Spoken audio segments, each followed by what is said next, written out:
ماحول پیدا کیا.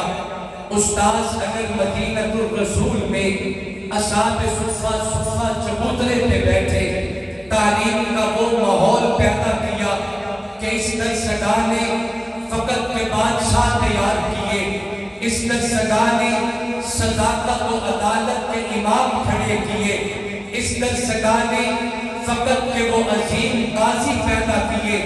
اگر تھوڑی سی توجہ کریں تو میں جملہ عرض کرتا ہوں. میرے محبوب علیہ السلام کا ایک فرمان ہے، کامل توجہ میری طرف رکھنا. میں بتانا یہ چاہتا ہوں کہ اس درسگاہ کے استاذ کی اپنی مثال تو پوچھا، ان کے شاگردوں کی مثال کی تاریخ پیش نہیں کرتی. حدیث پاک میں آتا ہے انا مدینۃ العلم وعلی بابها. آقا فرماتے ہیں کہ میں علم کا شہر ہوں، اس علم کا دروازہ علی المرتضیٰ ہے.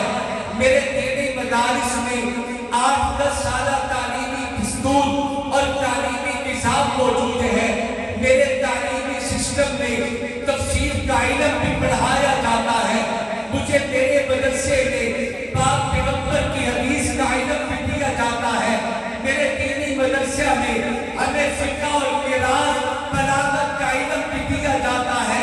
ہمارے دینی مدارس میں ہمیں علم صرف و نحو بھی پڑھائے جاتے ہیں. مگر توجہ سے بات سمجھنا، میرے دینی مدارس میں تعلیمی نظام میں دستور یہ ہے ہمیں علم نحو پہلے پڑھایا جائے گا، تفسیر کا علم بعد میں پڑھایا جائے گا، علم صرف پہلے پڑھایا جائے گا، علم حدیث بعد میں پڑھایا جائے گا.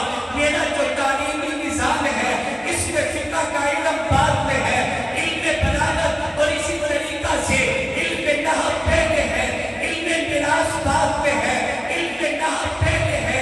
میں یہ میرے اساتذہ کی خدمت میں گزارش کی کہ ہم جہاں قرآن و حدیث پڑھنے کے لیے آئے ہیں، آپ ہمیں قرآن کا علم دیجئے، آپ ہمیں پیغمبر کی حدیث کا علم دیجئے، آپ ہمیں فقہ کا علم دیجئے. یہ جو علم نحو پڑھایا جا رہا ہے اس کی وجہ کیا ہے؟ مجھے اساتذہ نے فرمایا کہ بیٹا علم نحو اتنا اہمیت کا علم ہے کہ جب تک سے علم سمجھ میں آ اللہ کا قرآن سمجھ میں نہیں آتا، جب تک سے علم سمجھ میں نہ آئے پیغمبر کی حدیث کا علم سمجھ میں نہیں آتا.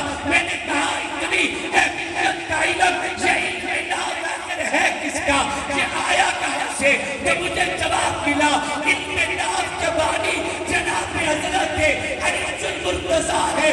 مجھے پاک پیغمبر کا فرمان یاد آیا، میرے آقا نے اعلان کیا تھا کہ میں علم کا شہر ہوں، اس کا دروازہ علی ہے. یعنی جب تک علم حیدر سے علم کی خیرات نہیں جائے گی اللہ رسول کے علم تک شاگرد کے پہنچنا مشکل ہو جائے گا.